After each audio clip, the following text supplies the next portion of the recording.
A question I get asked a lot about intuitive eating is, can I eat intuitively if I have a health condition, a food allergy, or dietary constraints? Is it possible to make peace with food if I still have restrictions? The short answer? Absolutely. The longer answer? You have to make it work for you, just like everyone else who's exploring intuitive eating. Everyone can become an intuitive eater. You don't have to believe the lie that just because you have a specific health condition that requires you to give your food more attention than someone who doesn't have that condition means you're stuck only eating foods you don't like, binging when you feel overly restricted, or feeling out of touch with your body. You can make peace with food while still caring for your body and managing your health condition. In today's episode, I am sharing 4 practical tips for exploring intuitive eating with health concerns.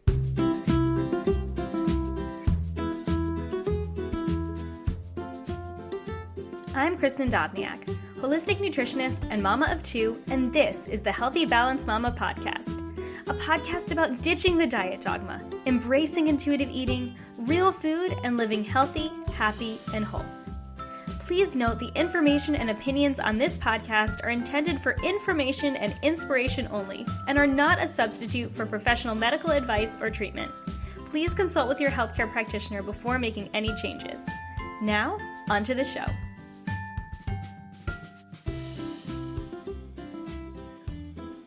When you're first diagnosed with a health condition, a food allergy, or intolerance, it can feel overwhelming. I know when I was first diagnosed with PCOS, which is a hormonal condition that prevents women from ovulating normally due to increased androgens, which are the male hormones, I was basically told I would just have to watch my carbs forever due to the resulting insulin resistance that many women with the condition face. The problem? At the time, I was already grossly underweight after competing in a fitness competition. If I had watched my carbs anymore, it would have been a full-time job. I chose instead to dig into the research and decide for myself what steps I wanted to take to learn more about my body, rather than take the doctor's advice at face value.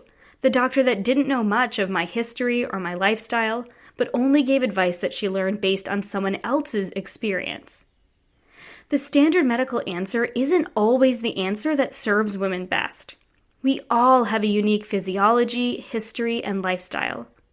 Of course, it goes without saying you should always be in touch with your healthcare providers when you're making changes, especially to foods or medications or supplementation.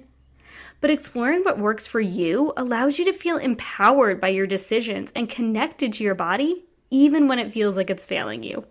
For me with PCOS, one of the best things I did was learn to manage my stress. The more I was stressed, the more I noticed blood sugar shifts. It had nothing to do with how many carbs I ate and everything to do with how my body was reacting to my emotions. I also learned that I needed to eat more protein. This naturally balanced my blood sugar without making any changes to choosing what was satisfying. I didn't watch or cut my carbs unless you consider the sweet potatoes I chopped before roasting. I learned by simply ensuring I chose a protein with my meal, I would avoid the energy lows and ravenous carb cravings. Now, this was only my experience in this particular case, but it does go to show tuning into my body instead of simply blindly following the medical model served me better than I could have ever predicted. You know your body better than any expert, and I believe you are a key part of your healthcare team, no matter what your condition. The problem with extreme diets, whether they're geared towards improving a health condition or not, is that the research shows over and over again they lead to overeating and binging, often on the foods you feel like you're not supposed to eat or the ones the doctor tells you not to eat, which is the exact opposite effect you're looking for. So what if your doctor tells you in order to get healthy, you need to go on an extreme diet or to lose weight? Losing weight is more often than not the solution to the problem at hand. It's the habits that were changed that created the result if weight loss resulted in changed blood work like lowered triglycerides and blood sugar when a person restricts and stops eating high sugar foods, for instance. Weight loss didn't cause the change in markers. The change in habits did. And the problem is when the habits are they're unsustainable, we see a rapid reduction in positive outcomes when the old habits come back. Our blood work goes right back to where it was before. Tuning in to what truly feels good and approaching nutrition in a gentle way from a place of self-care and creating true habits that last may or may not result in weight loss, but they will result in improved health. Hey there, Supermama. Did you hear? The project I have been working on tirelessly the past few months is finally here. This is the place for you, Mama, to learn how to nourish and empower your healthy mama life without ever going on another diet again. I call it the Supermama Society. The Supermama Society is a monthly membership program where you can get access to intuitive eating-based nutrition coaching with me without breaking the bank or even leaving your living room. It's a community of like-minded women who want to nourish themselves and set a good example for their families and find balance beyond food rules. Monthly coaching videos, access to my full ebook library, member-only recipes, and exclusive audio lessons to superpower your mama life. This is nutrition without restriction. Because I believe every mama is a super mama, and you deserve to feel like one too. Doors are open now through June 10th until they close for the entire summer, so don't miss this, mama. Head to supermamasociety.com to join. One thing I learned from Julie Duffy Dillon, who is a health at every size dietitian, who will be on the podcast soon, is that when a healthcare practitioner is urging you to lose weight, is to ask them what they would tell a patient who isn't in a bigger body. Practicing those things might result in weight loss if that's what your body wants. Weight loss can be a result of changing poor habits, and there's nothing wrong with that. But weight loss for the purpose of health is often futile. So just ask, what would you do if this person didn't have any weight to lose? I think it's important now to note that I truly believe the vast majority of healthcare practitioners really do care about their patients, and they're doing the best they can with the information they have. It's important to me to raise awareness that there is no one right way and that dieting isn't the answer to health. But that doesn't mean that doctors and other healthcare practitioners who urge weight loss for health aren't out to get us. They do want us well, and thus far this is the only way they know how. So it's up to us to advocate for ourselves and work with them and their experience because they do have a medical background that most of us don't have. We can work together with our healthcare practitioners as a team to find what truly works best for us. My two specialties when it comes to working with women are digestive health and hormonal balance. These are the areas I've dug into deeply and furthered my research and therefore my knowledge in order to help women who are in similar situations that I have experienced. I have felt a deep desire to help women in the throes of digestive distress and missing periods because I've been there too. And I want to help them learn how nutrition can be a tool for nourishing and healing their bodies. But when it comes to intuitive eating, the advice to simply allow yourself to eat all foods doesn't necessarily work if you have severe digestive distress and you're afraid to even eat because you're afraid it'll send you straight to the bathroom, or you have PMS so severe that you're bedridden every month.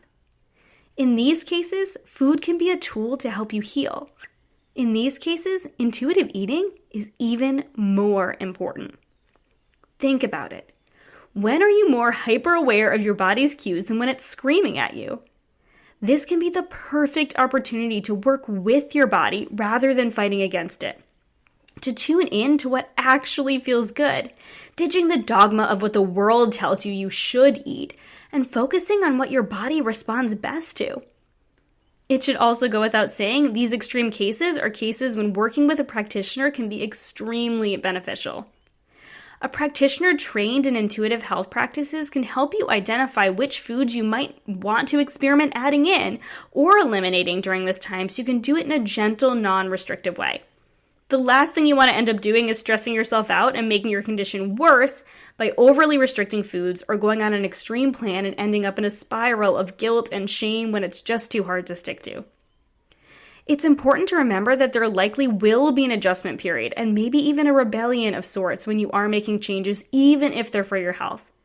This is normal and expected, and it's okay.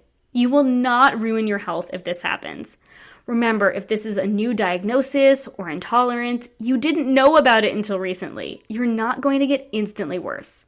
There's no need to spiral into a restrictive plan. Course correct to what feels good. Tune into your body and just move on. And remember that it's not all about the food. Sometimes we climb ourselves into this box of must change everything I eat in order to heal my body. And that's not necessarily true. Even if it's something seemingly directly food related, like insulin resistance or digestive distress, our bodies are powerful and intricate. We're not robots who just need the right fuel. We might need to remove stressors, like with my PCOS. We might need to move more to increase our insulin sensitivity. Experiment with supplements for our digestion or even medication when necessary. Health is complex with many biological, physiological, and social factors at play all at once. It doesn't have to be about the food. It shouldn't be all about the food. Food can be extremely helpful, but it's not the only thing. On the flip side, when something is more chronic, and you might have lived with it for a long time, or it's something like celiac disease or another recently diagnosed food allergy that will require lifelong changes, it can feel prohibitive to intuitive eating. But this truly doesn't need to be the case. You can focus on, first and foremost, ditching the diet dogma and making peace with the foods that do work for your body, as well as peace with the foods that don't. A lot of this is simply a shift in mindset to a place of eating for self-care rather than perfection or restriction.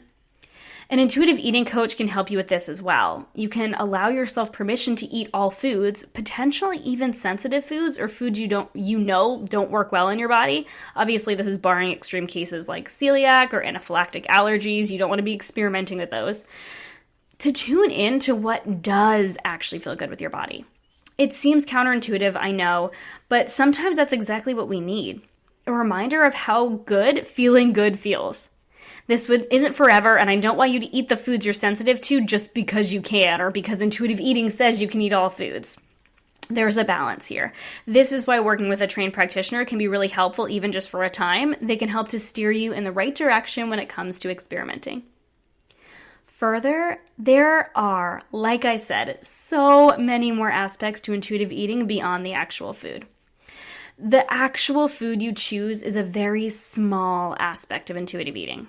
Honoring hunger and fullness, choosing foods that are satisfying, eating for physical rather than emotional reasons, regular movement, all things you can work on without even considering the type of food itself, obviously beyond deciding what sounds and feels satisfying. Making changes based on gentle nutrition is typically the last step to intuitive eating, though sometimes it needs to be more of a focus depending on your health condition. Just remember that nutrition isn't black and white. Just because something works now doesn't mean it won't work in the future, and vice versa. Our needs change depending on the season, our physiology at the time.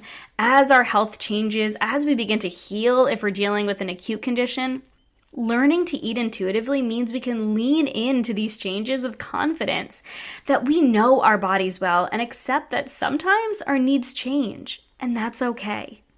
So how can you pull this all together and take steps towards intuitive eating even with a health condition? First and foremost, focus on how food feels. What foods make you feel good? What foods don't make you feel good? Start journaling. Take note of the foods that make you feel energized, that make your digestion feel good. And also take note of the foods that really don't sit well with you. Remember, just because a food doesn't feel good doesn't mean it's a never food. It might just be a not all the time food. It could be that you just overdid it and ate a little bit too much of that type of food.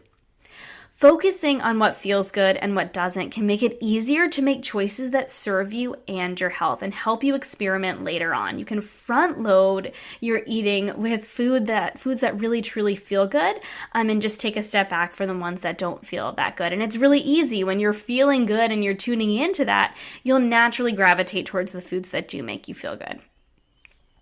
Number 2 would be to get in tune with the other aspects of intuitive eating, including honoring hunger and fullness, choosing foods that feel good and actually satisfy you, and eating for physical rather than emotional reasons, as well as things like gentle movement.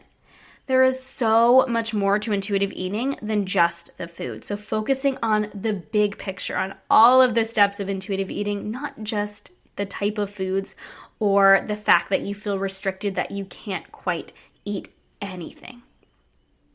So number 3 would be then to practice viewing your food choices as self-care. Nourishing your body is one of the simplest forms of self-care. Choosing foods that feel good and honoring your body's wisdom is caring for yourself.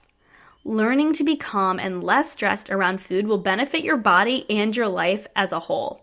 So simply changing this mindset from a restrictive mindset to an abundant mindset, and I am choosing to take care of my body, to move forward in intuitive eating and take the steps to really truly choose the foods that are healing and are really making me feel good. And lastly, remember, it's just food. There is so much more to life than whether or not you can eat gluten or if you have to avoid high-fat meals because they upset your digestion. The practice of tuning in to both what feels good and what satisfies means food can take its rightful place as just food. Food is a source of fuel, nourishment, and pleasure, but it's not the sole source of fuel, nourishment, and pleasure. We still need water, sleep, self-care, healthy relationships, spiritual health, and gentle movement. Food is only one small part of living a healthy life. Thank you so much for listening, friend. I truly hope this helped encourage you if you're in a position where you're struggling with a chronic health condition or a food allergy or intolerance, digestive distress, and want to eat intuitively but aren't sure if it's even possible. I know it's possible for you, friend. Intuitive eating is possible for everyone. You can find me on my website, healthymamakris.com, or on Instagram and Facebook at Healthy Mama Kris and at Supermama Society, my monthly membership program for women who want to learn about healthy living beyond diets. If you enjoyed this podcast, would you do me a favor and take a screenshot and share it with a friend on Instagram or Facebook? Better yet, head to iTunes and leave me a star rating and review. Every rating and review helps this podcast be seen and heard by more women that need to hear it. I hope you feel happy, healthy, and whole. Have a beautiful day, friend.